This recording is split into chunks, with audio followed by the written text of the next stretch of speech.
პირის ღრუს ახალი კეროვანი ინფექციების სახით თანმიმდევრულად ვითარდება დროის განმავლობაში.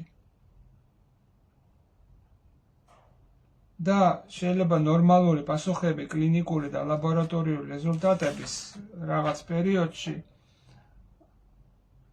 არ იყოს დამადასტურებელი იმისი, რომ იგივე ნორმალურობა იქნება 1 წლის ან 2 წლის შემდეგ. ხარისხიანი შემდგომი შეფასება ყოველთვის აუცილებელია ოპტიმალური მოვლისათვის პაციენტის. მკურნალობის პრინციპები ნებისმიერ ქრონიკული დეგენერაციული დაავადების უნდა მოიცავდეს შემდეგს. პირველი, მინიმიზაცია ახალი ტოქსინების ზემოქმედების. მეორე, ელიმინაცია აღმოფხვრა დაგროვილი ტოქსინების. მესამე, იდენტიფიკაცია და აღმოფხვრა ინფექციების, განსაკუთრებით ქრონიკული ჩუმი ინფექციების.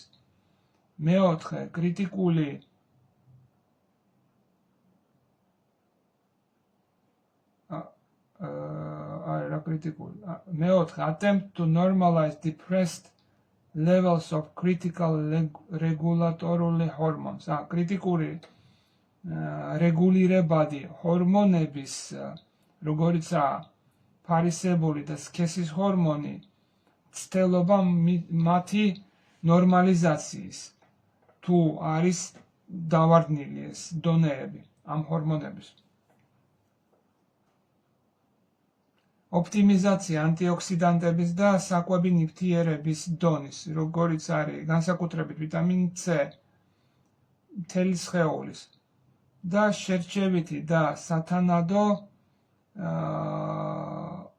გამოყენება რეცეპტით გამოწერილი მედიკამენტების.